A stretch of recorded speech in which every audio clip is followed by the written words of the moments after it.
Good evening, everyone. Welcome.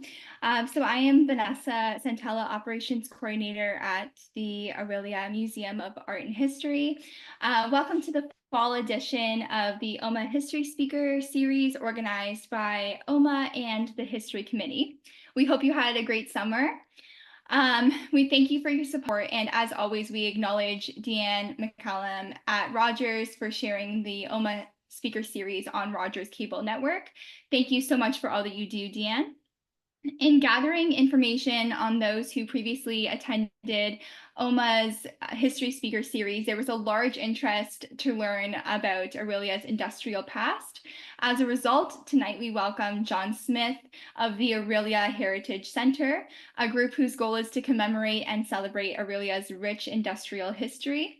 Tonight, John will share his knowledge about the Tudhope Carriage Company and Tudhope Motor Company, as well as a wide array of goods manufactured in the factory at the corner of West and Colborne Streets. John Smith was born into an antique car family in Aurelia, and he's been involved with locally built cars ever since. He has a particular interest in the automobiles built by Tudhope and more broadly, Aurelia's industrial heritage. Over to you, John. Okay, well, thanks very much. Aurelia, Detroit up the north.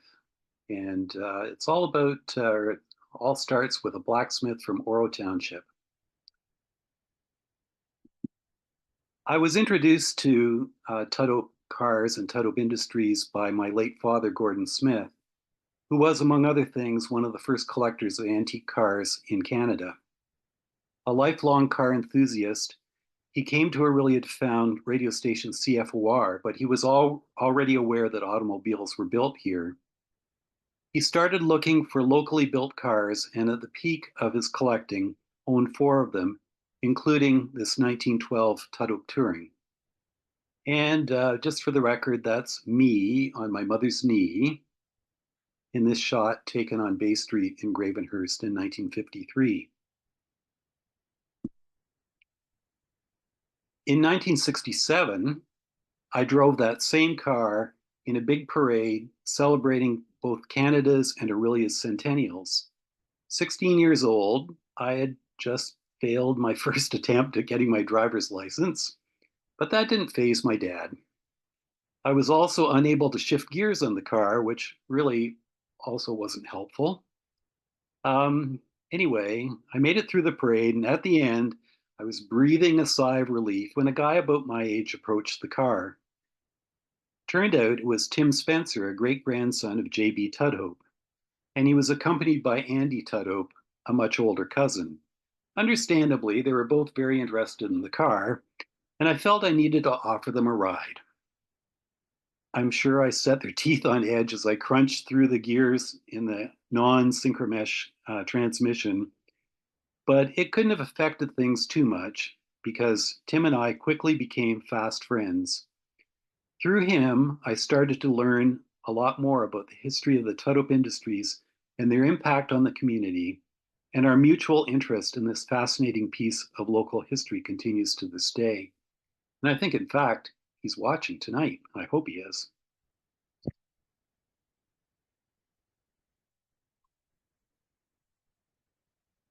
Well, where to start? It has to be with William Tudhope, who was born in South Lanarkshire, Scotland in 1831 and emigrated to Canada with his parents and 8 siblings. The family settled on a farm on the 10th line of Oro Township, but it was anything but smooth sailing for them. By the time William was 3 years old, both his parents had died. George, the oldest of the children and just 18 years old at the time, took on the responsibility for keeping the family together. Their nearest neighbors were 2 miles away, and services were few and far between. Essentially, there were no opportunities for any of the children to attend school. Somehow, William ended up spending part of his boyhood with a Dr. Darling who lived on Manitoulin Island. And later still, he learned the art of the craft of blacksmithing. And after a stay in Batavia, New York, in 1854, he returned to the 10th line where he opened his own shop, making iron hardware harness, and wagon parts. By 1876, he had relocated to a site on Andrew Street in Orillia, um, where he expanded into building horse-drawn carriages of all types. He called his business the Tudhope Carriage Company, and he became known for his excellent craftsmanship. William, in addition to being skilled in his trade, was a visionary. With the advent of the railway across the country, he traveled throughout Canada, setting up a network of sales agents. This soon resulted in excellent sales and an ongoing expansion of the plant's capacity. Tudhope products made in the late 19th to mid 20th century were marketed and sold literally coast to coast. These days, you can find examples of their carriages, automobiles, farm machinery, and much more in museums and private collections in virtually every province. Here's an illustration from an early Tudhope sales catalog. These catalogs came out annually, and they were about a quarter of an inch thick with a different model or option on almost every page. A potential customer could choose from a dizzying range of styles and options. Shown here is a pretty basic two-passenger buggy with optional top. I'd like to show you some of my favorite examples of Tudhope carriages and cutters, now in the collection of the Simcoe County Museum. Here we see a pretty basic two-passenger buggy with optional top, like the one in the catalog illustration. This one has been lovingly and accurately restored, vibrant in authentic red and black paint.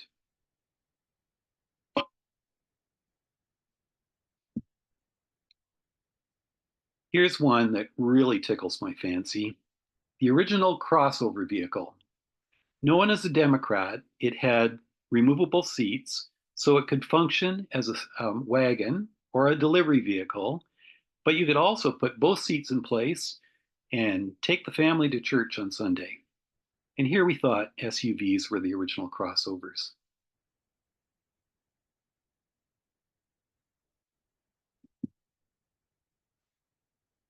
This cutter is one of the fancier offerings. Note that it has doors and a top, and you can't see it, but it's got beautiful plush blue velvet upholstery, or blue mohair rather, making it relatively cozy for a crisp winter ride. A young man coming to pick up his lady friend would cut quite the swath in this elegant vehicle.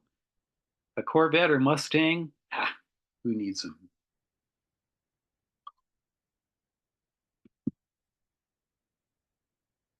Can you see the fancy striping on all the body panels? There were men employed to do nothing but apply striping, all done by hand, and likely with a fair amount of artistic license. It's doubtful the details would be exactly the same from one vehicle to the next. I wonder if anyone in tonight's audience knew Dr. Ross Andrews, a local chiropractor and musician. Charlie, his father, got his start in the working world as a striper at Tudhope's and later worked his way up to being plant foreman. Besides stripers, other specialized craftsmen were part of the Tudhope team. In addition to the obvious wood and metal workers, there were painters who applied paint and varnish, all by hand, no spraying, and trimmers who installed very high quality upholstery and top coverings using only the very best materials available. I remember my father, with his antique cars, having work done by former Tudhope trimmer Doug McKinnon on an ancient sewing machine in the basement of his Albert Street home. Doug's daughter Isabel, wife of local businessman Cowden Whitfield, just passed away a few years ago.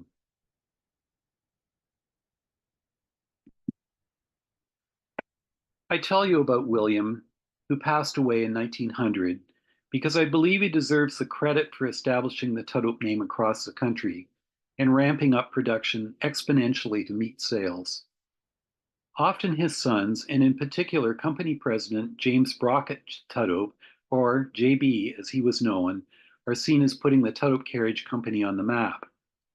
Not to diminish JB's and his brother's many contributions to the company and the industrial landscape of Orillia, But without the foundation put down by their father, I doubt the Tudhope Carriage Company and all its offshoots would have flourished in the same way.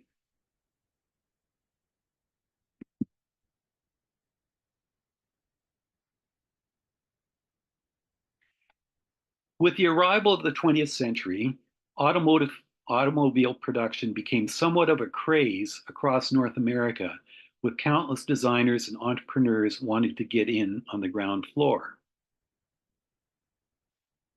In Aurelia, the Tudhope Carriage Company, now under the leadership of JB, seen here, had been producing high quality horse drawn vehicles for more than a generation, and as I mentioned earlier, marketing them through its extensive sales network.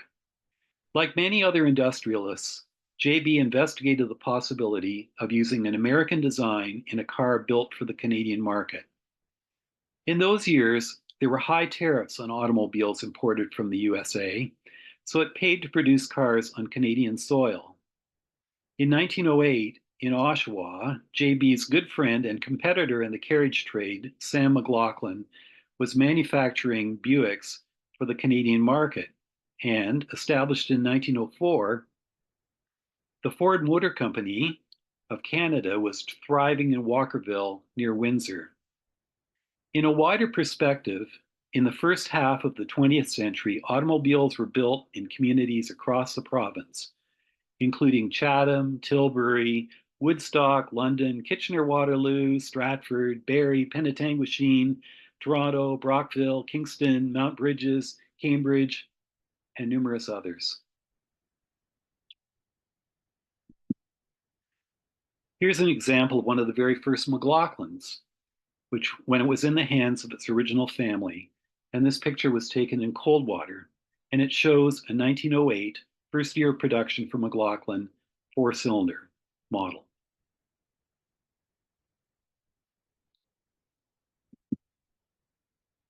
And here's a 1918 Bell made just down the road in Barrie. Incidentally, this car was restored from almost nothing to exactly the way it came from the family. Kudos to the team of people who made that resurrection possible.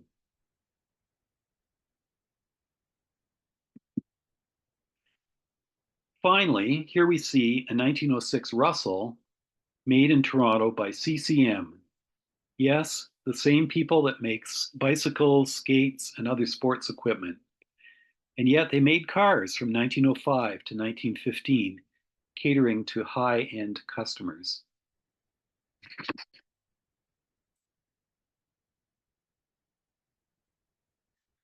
In September 1908, the Aurelia Packet and Times reported that a Tudhope automobile was being tested and demonstrated. Combining mechanical components purchased from the W.H. McIntyre Company of Auburn, Indiana, with Tudhope bodies, fenders, wheels, and trim, the first Aurelia-built cars, known as Tudhope McIntyres, were soon available for the automobile-hungry public. With high buggy-type wheels and simple body design, they closely resembled horse-drawn carriages, but their two-cylinder air-cooled engines, double-chain drive, and wheel steering meant owners could drive their vehicles down the road without the help of the traditional horse. This particular example, now in the collection of the Simcoe County Museum, was purchased new by a pair of bachelor brothers near Woodville, Ontario. Note the similarity to a Tudhope carriage. Even the color combination is the same. Production figures are lost, but in a few short months, Tudhope's produced a substantial number of these primitive automobiles, and they were marketed all across the country through the company's carriage sales network. Here's one that was bought new in Kelowna, BC, and it's now proudly displayed in that city's municipal museum.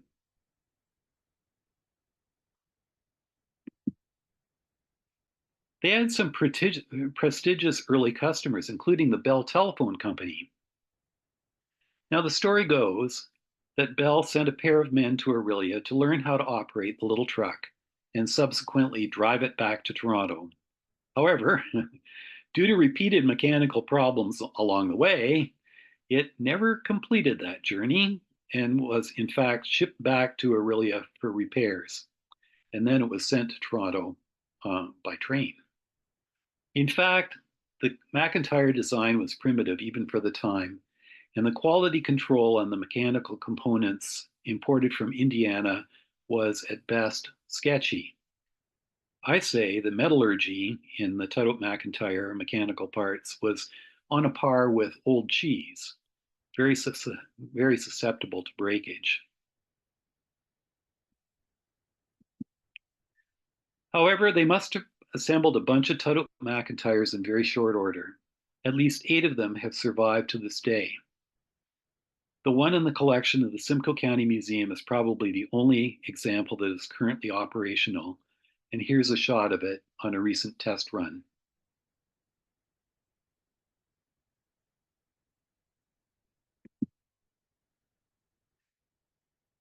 In August of 1909, disaster struck when the factory burned to the ground, just as cars were being readied for the CNE Automotive Show.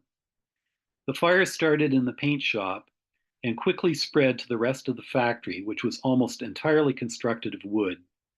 Hours after it started, there was nothing left.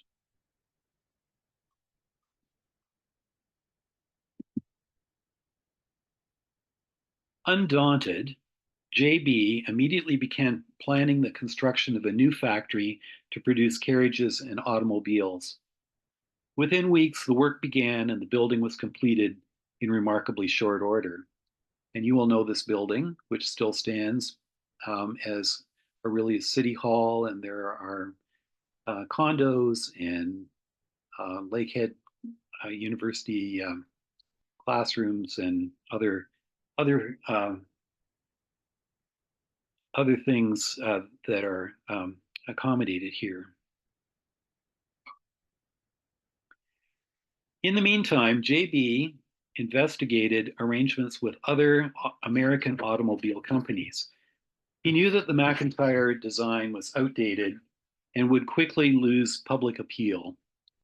Soon he contracted with the Metzger Motor Car Company of Detroit, Michigan, to build a Canadian version of its Everett 30.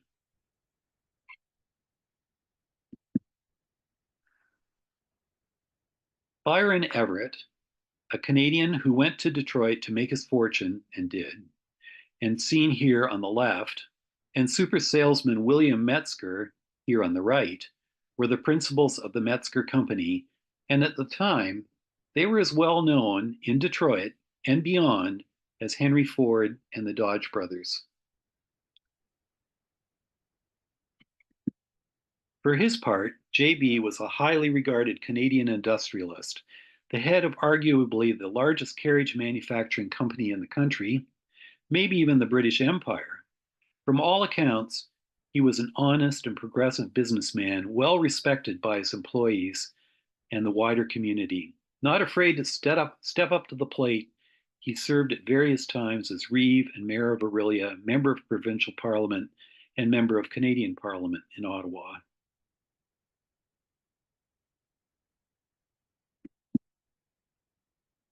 His home on the corner of Tecumseh and Peter Streets was state of the art for its time and still stands today as Tudhope Manor, a home for seniors.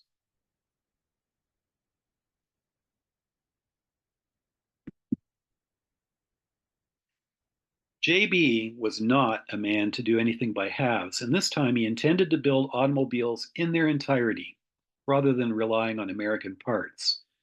To this end, he established the Tudhope Motor Company as a separate entity, purchased state-of-the-art machinery, and looked to build a team of men with experience in the automotive industry. Using the Everett design, Tudhope cast engine blocks, cut gears, stamped out frame rails, built bodies, and assembled everything into high-quality machines. The new models, which began to come off the line for the 1911 model year, were known as Everett 30s, but sales materials pointed out the many special Tudhope features that added to their value.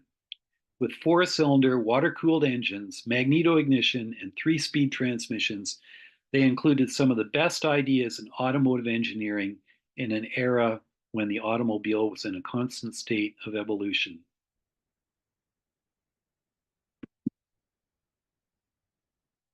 I'm sure you would agree that this illustration from the 1911 Tudhope sales catalog is a pretty amazing piece of art. Canadian automotive companies employed top-line artists to do their catalog illustrations. In fact, some members of the famous Group of Seven did this kind of work in their day jobs. And we'll show you another illustration from their competitors, McLaughlin. So here's one from the 1913 McLaughlin catalog, and it's been said that it was probably done by either Franklin Carmichael or Tom Thompson, but don't hold me to it.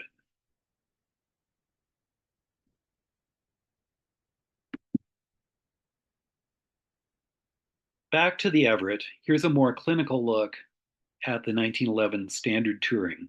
Note the lack of front doors. Front doors, or four doors, F-O-R-E doors, as they were called, only started coming into fashion about 1911. And you should know that the vast majority of automobiles produced by any company at this time were what we might call convertibles today. This one's a Touring. If it were a two-passenger, it would be a Roadster.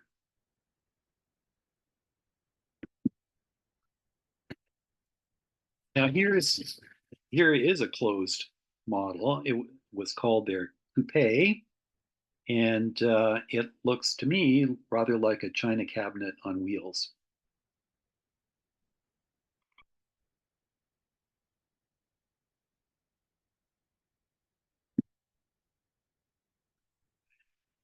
By early 1912, a sleek and powerful six-cylinder 648, or that means 48 horsepower, was added to the line, and in all models, body and fender design showed the beginnings of streamlining. So I'd like to show you a few details of the 1912 436 in the collection of the Aurelia Heritage Center.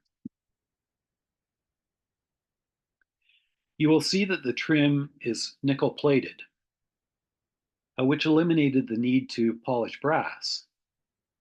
The switch from brass to nickel really started about this time, 1911, with most manufacturers adopting it by the end of 1912. The exception was the Model T, which carried on a couple more years until the 1917s came out.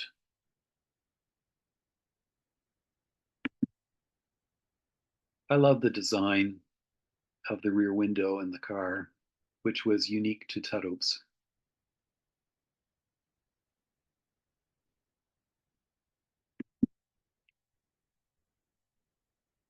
The headlights burned acetylene gas, while the side and taillights used kerosene. And you can see here the little V-shaped jet in the interior of the headlight. And if you're wondering what the gear system is in the background, that drives the speedometer. Now, there are people who look at the car and get a big question mark over their heads and then ask, is this car front wheel drive? Anyway, it's not. The engine casting was an amazing piece of design. The exhaust manifold was integral with the block. There was no detachable cylinder head. Pistons and connecting rods were removed or installed from the bottom. Valves were accessed through those black ports along the top of the block. And the wires are going to a magneto, which provided the ignition.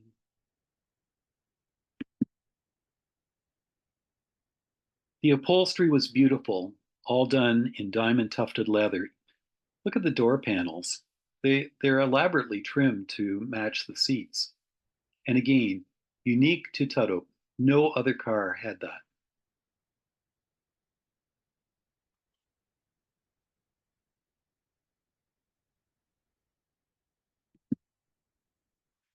The future looked rosy, but in mid-1912, and without notice, the American parent company went through a complete reorganization and was soon swallowed up by United States Motor Company, a large automotive conglomerate designed to compete with the new recently formed General Motors and the skyrocketing Ford Motor Company.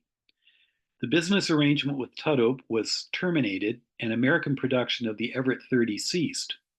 It also meant the end of research and development for the Tudhope Motor Company, because it depended on the Metzger Company for those services.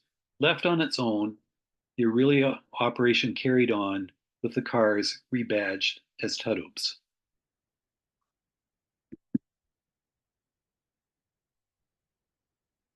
By 1913, the cars were equipped with electric lighting, eliminating the need to fiddle with acetylene and kerosene lamps.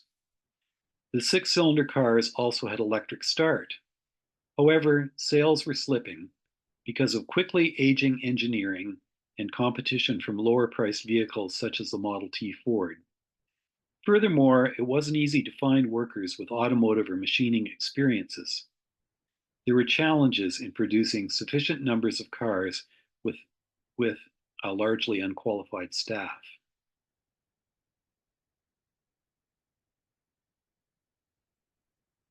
That lady in the car on the right looks pretty happy with her Tudhope.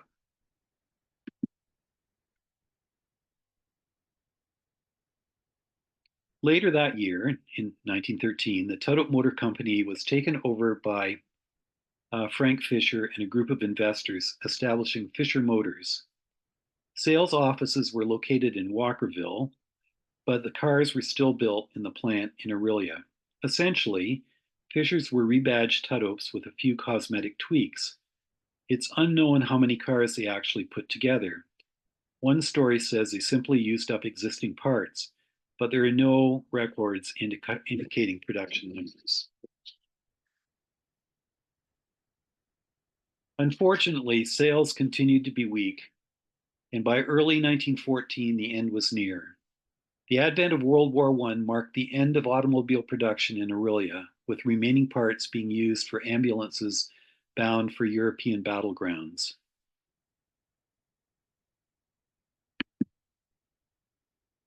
During the war years, Tudhope and Fisher, like many other manufacturers across the province, turned their attention to producing munitions like this gun shell.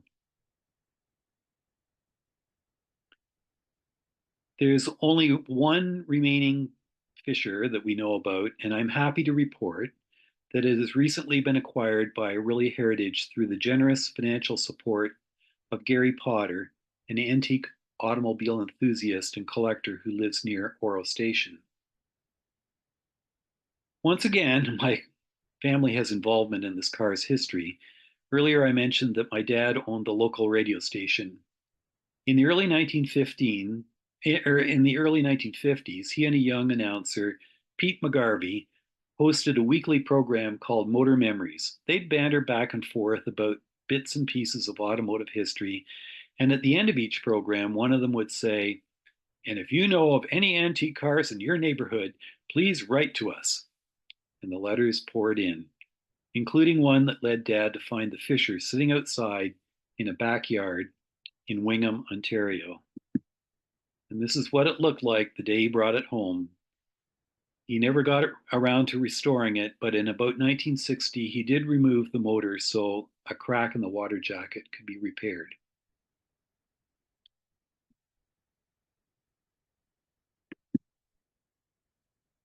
To make a long story somewhat shorter, in about 1983, he sold the Fisher to our good friend Stan Passfield, who is a local retired music teacher and musician. This picture was taken the day the deal was completed. Stan's a very good mechanic, and he performed a thorough restoration of the car's chassis and engine. He never got as far as restoring the body and fenders. In 2006, he sold the project to Dr. Michael Francis, who took a few more steps toward completing the restoration, but mostly it remained in storage until his death just less than a year ago. When the estate was being settled, Aurelia Heritage was able to buy the Fisher project, again, thanks to Gary Potter's donation. And this is how it looked the day that we bought it.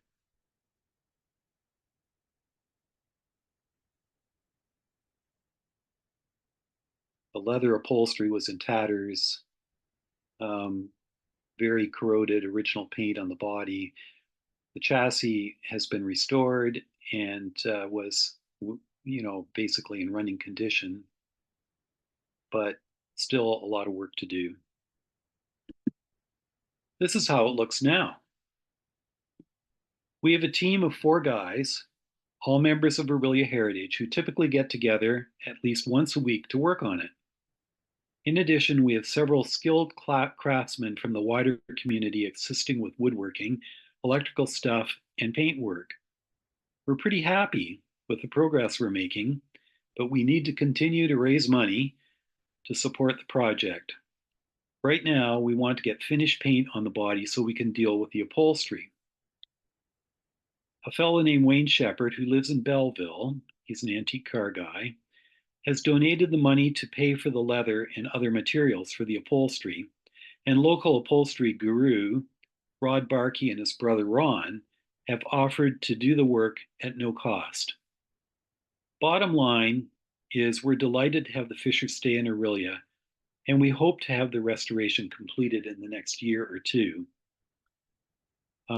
It hasn't been on the road since 1926, and it's been partially or completely apart since 1960, so it's high time for it to be completed.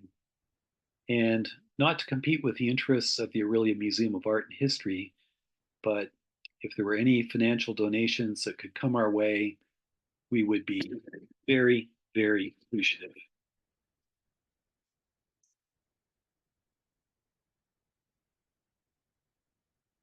Getting back to Tudhope and kind of going back a few years, they maintained production of horse-drawn vehicles, although with declining sales as more and more people made the switch to automobiles. Again, to back up, J.B. Tudhope purchased several other carriage-making operations in Ontario, including McLaughlin in Oshawa and Canada Carriage in Brockville, shown here. He organized them into a company called Carriage Factories Limited. It was a relatively short-lived venture, winding down as horse-drawn vehicles fell out of favor with consumers.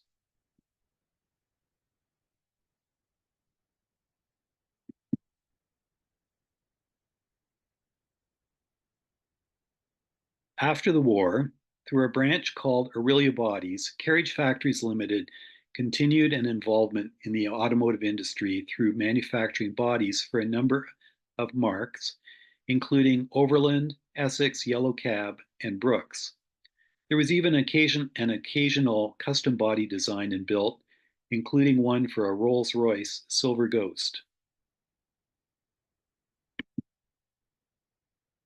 Here are a couple of shots of Brooks steamers with Aurelia bodies. These cars were made in Stratford. The body was constructed mostly of wood and covered with a material that looked like leather. Now, this wasn't a normal feature of Aurelia bodies. They were just simply building the bodies to supply to Brooks using the Brooks design.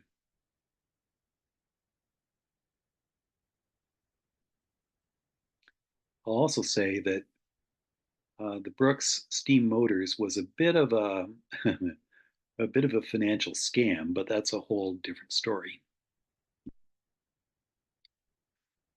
Fisher Motors, in their part of the plant, made a broad range of automotive accessories and also developed an innovative ice cream scoop, which proved to be an excellent seller.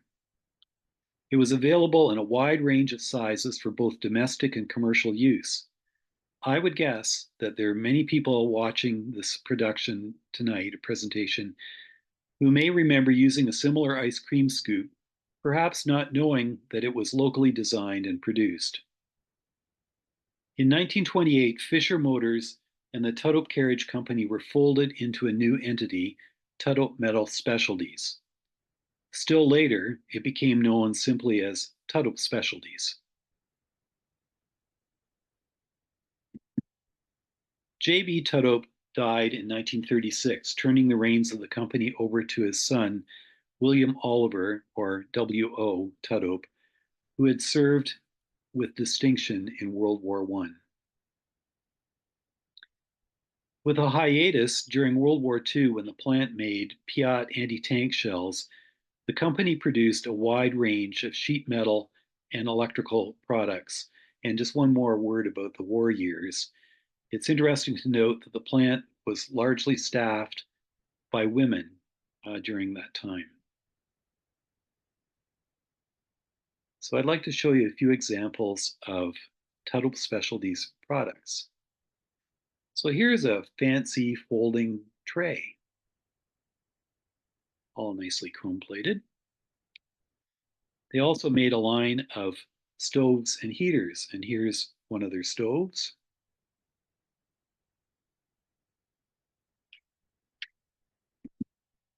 And a toy stove. Now, can you imagine the field day modern safety advocates would have for a toy that would get hot enough to bake a cupcake or fry an egg?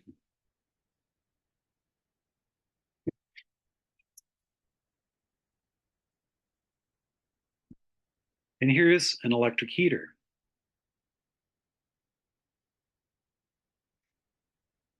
And finally, a pretty sleek looking trash can.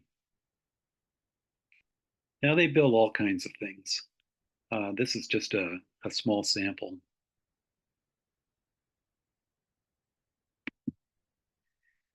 In the immediate post-war era, Tudhope Specialties was struggling. A few years previously, W.O.'s daughter, Dorothy, married Jack Spencer, shown here, a New Brunswick native who served as a flight instructor, training Allied pilots from all over the world. Jack joined the Tudhope management team and played a pivotal role in making the company profitable once again. W.O. passed away in 1963. Jack sold the company to Lear Siegler in 1968, and in 1974, it was sold again, this time to Hunter Enterprises.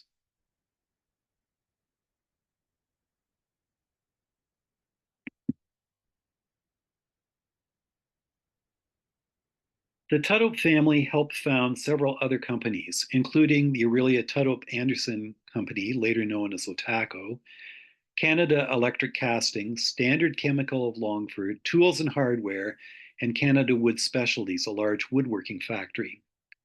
Along with other companies such as E. Long, later Dorr Oliver Long, Faralloy, which is now Kubota, Oliver Machinery, and numerous others, large and small, Aurelia became the most significant industrial city in Canada north of Toronto. In the earliest days, people and goods were mostly transported by boat, but that mode of transportation was soon replaced by railroads. With a network of rail lines passing through Aurelia, Grand Trunk, Canadian Pacific, Canadian National, Midland Railway, and numerous other smaller or short-lived lines ran through here.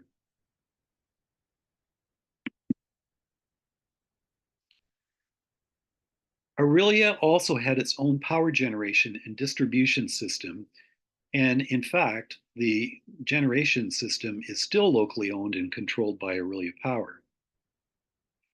But anyway, this shows the powerhouse at Ragged Rapids when it was under construction. Anyway, having a source of power allowed the city to offer electricity at reasonable rates to manufacturers. So there were a lot of neat things that have been made in Aurelia over the years. And here's one. So take a look at this. It's called an Eaton Vanishing Motor Camp. The Eatons were lumber people, not to be confused with the people of department store fame, who had a shop on Andrew Street across from Tudhope's. It is there this amazing vehicle would have been built using a 1926 Rio automobile chassis.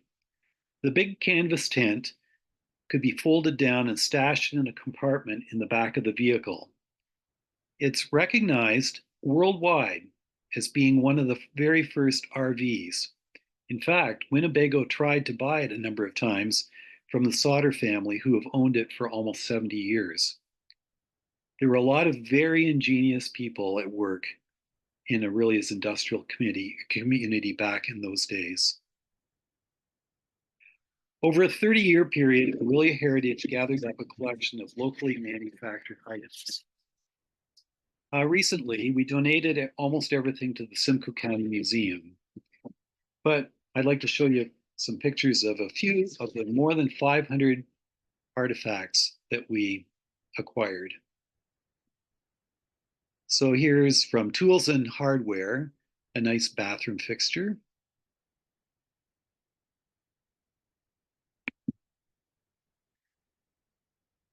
A porcelain and metal door push bar, P&M, also located in the Tudhope plant, made thousands of these for customers who wanted to promote their wares.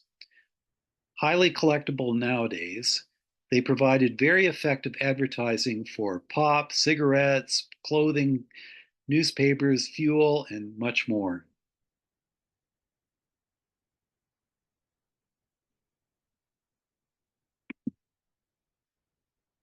Here's a beaver boat made by Dominion Enterprises, and it's sitting on an Otaco trailer.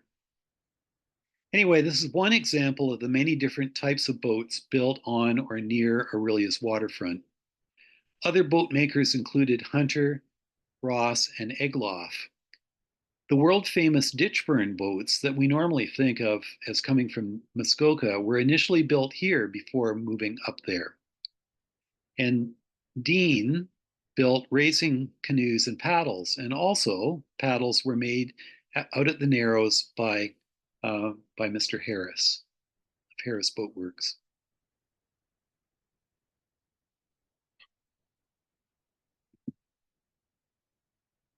Here's an Otaco mini toy tanker.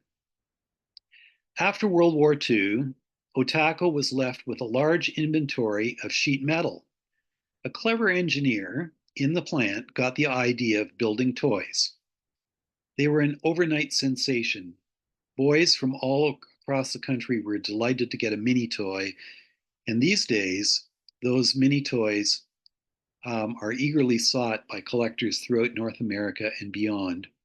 And I might add, in Christmas of 1956, I received my own Otaco mini toy tanker, but it was an Esso, an Imperial Esso, not a BA.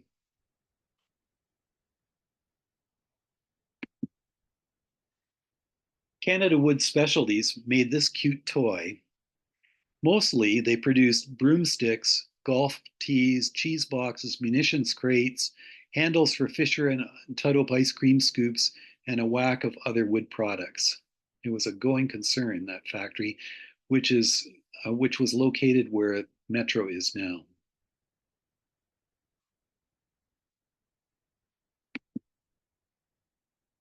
This is a Haywood Wakefield school desk and chair. And I, for one, spent many a classroom period sitting in a desk just like this at ODCVI. However, this one's a little different because there are no names or rude messages written or scratched onto the surface.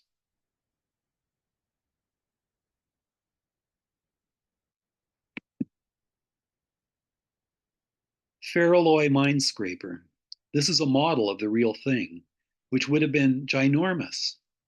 Ferroalloy and Longs supplied machinery to the mining industry throughout the country and beyond.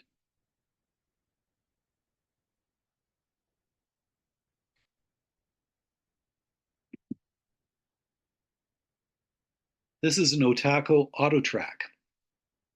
In the 30s through the 50s, you could buy a kit to convert a passenger car to a simple tractor, and many cash-strapped farmers did just that. And these primitive little workhorses were able to help with routine farm chores.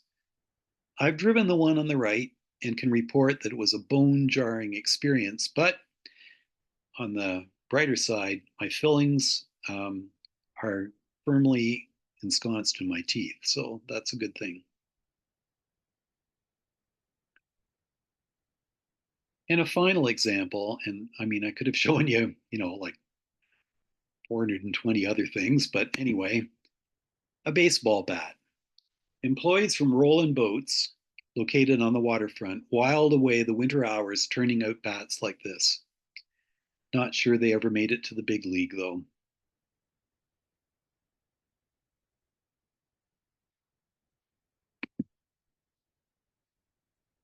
In conclusion, I'd like to circle back to the Tudhope Motor Company.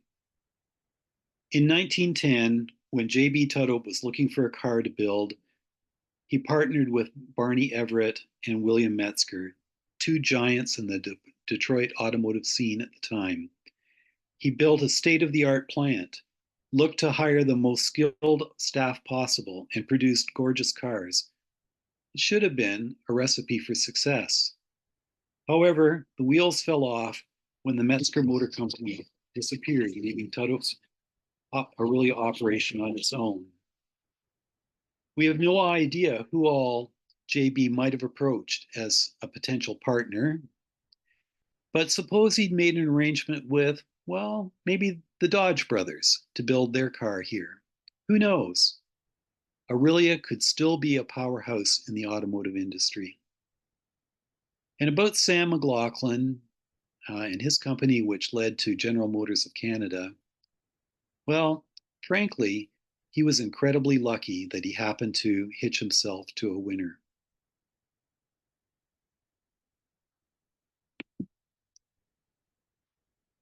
The next time you see Aurelia Heritage's Tudhope or Fisher automobiles, take a moment to imagine our city as Detroit of the North, and also to pay tribute to William Tudhope and his family for their many contributions to Aurelia's proud industrial heritage.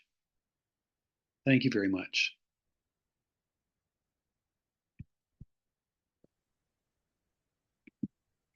Thank you so much, John, for giving us that talk today.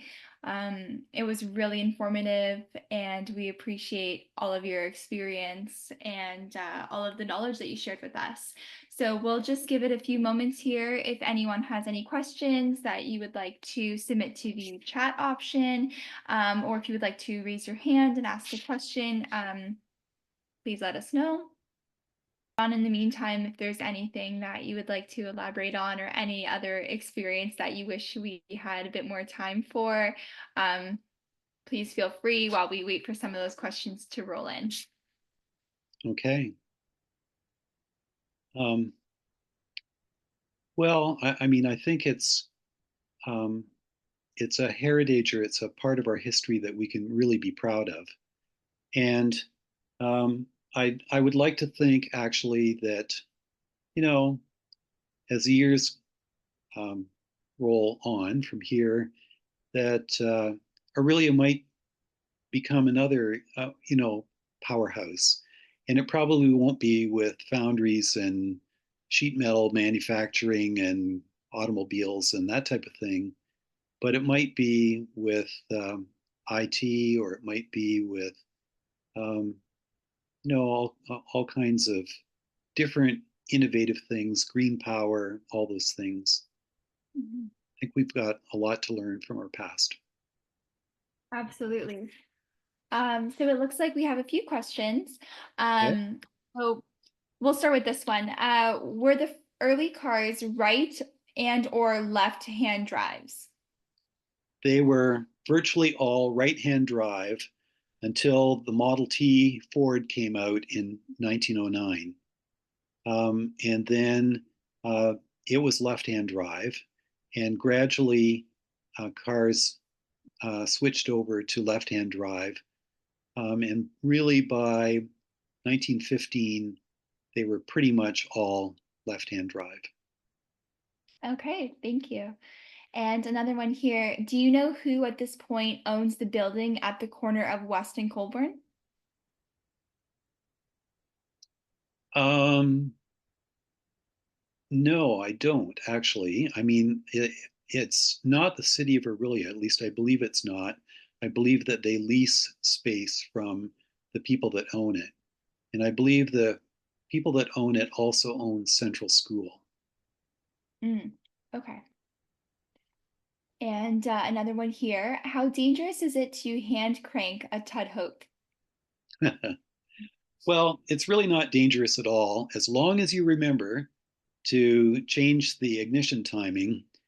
We call it retard the spark, so that it won't kick back on you. But if you forget to do that, it could kick back and it could break your wrist or break your arm or whatever. Good to know. Another one here. When did steering wheels change from right to left? Okay, well, again, starting in Mhm. 1909 and over a 6 year period or so, every everybody pretty much moved to left-hand drive. Mhm. And then another one here in the chat is John, you are a car collector. Just wondering how many antique cars do you own? I own two. Um, but I grew up in an antique car family where my dad would have up to 50 antique cars at a time, and over the years he had close to 400 cars. Oh my goodness. Yeah. Were those all off-site that he kept them at or personal property or Oh, he had them here and there. He had Fair enough, that's quite a number. a storage building and other rented garages and so on. Anyway, And another one here. Oh, a few more. Do you know why they changed from right to left? okay.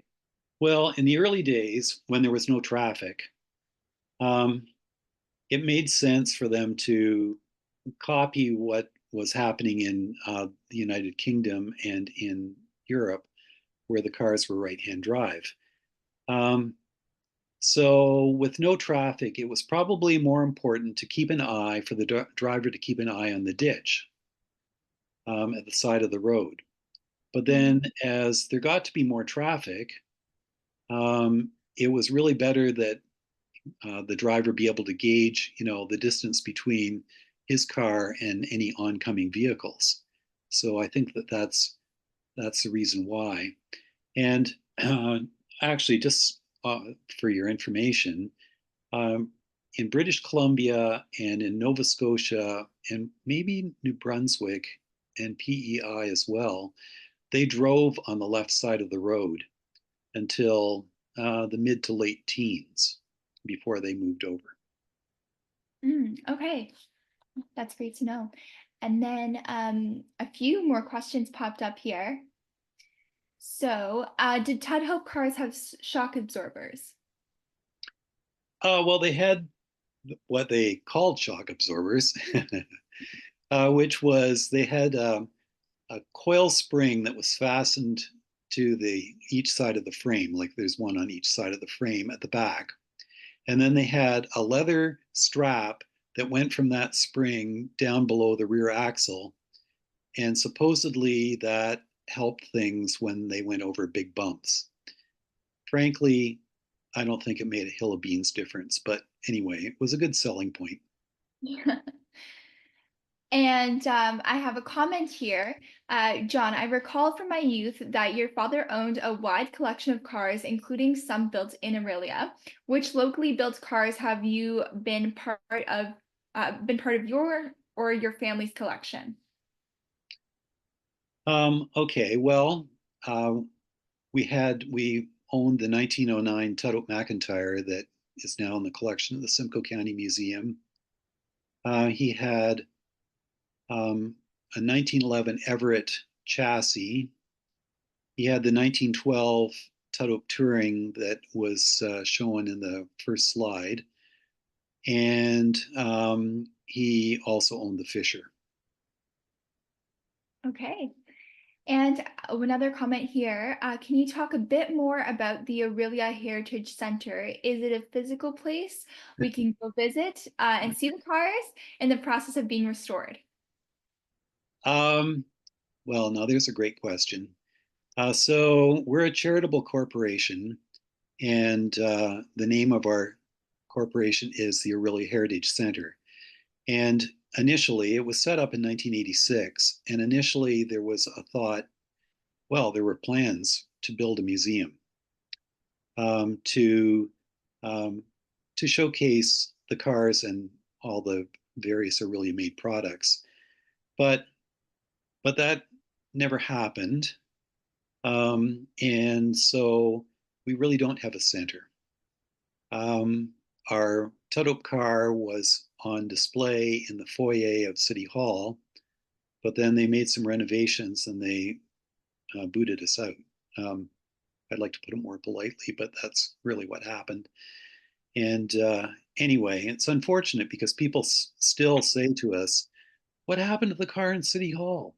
Well, anyway, um, so so no, we don't have a center where you can really, just know that you can come and see the car or cars. We also own the 1923 American LaFrance fire truck, which was the first motorized fire truck for the city. Um, and it's on display in the fire hall on Gill Street. So that is one thing, one of our vehicles that is available to the public to take a look at. Um, but really, on a personal note, if you want to see the cars um, or come and see the Fisher Project and so on, get in touch with me, and I'd be happy to make those arrangements. Thank you for that. And it looks like we have a hand raised. If you would like to just, I can keep answering asking some of these questions in the chat. If you could just paste your question in the chat, and we'll keep moving from there. So another question here: when they were manufacturing cars, how many employees worked at the plant? Hmm. Um, I don't know. Fair enough. It's a really good question, and probably that would be one that we could answer, but I really don't know. I'm thinking there might have been a couple hundred people worked in the plant, but that would have been in the carriage side and the automotive side. Mm. That's only a guess. Yeah, okay. Well, thank you. And then another question: do you know the population of Aurelia at the time that Aurelia was a major car manufacturer? Hmm. These are great questions. Um, I no, I don't, but I would think it was probably around 10,000. Okay. And another question: I understand that Aurelia Heritage Center's Tudhope car was used in the Murdoch mysteries. It was, yeah, just a couple of weeks ago, and Are you it appeared in a movie about well, what was that one about? Um, Actually, the picture was I used the slide tonight. Um, anyway, yeah, it's been featured a few times. Oh, that's so exciting. Yeah. Another one here. How much did a Tudhope car cost? About $2,500, which was a lot of money when in 1912 you could have bought a Model T in Canada for, maybe 950 or something like that. So really, you might say that a Model T was like a Toyota Corolla, and a Tudhope was maybe like an upscale Buick or something like that. That is quite significant at the time.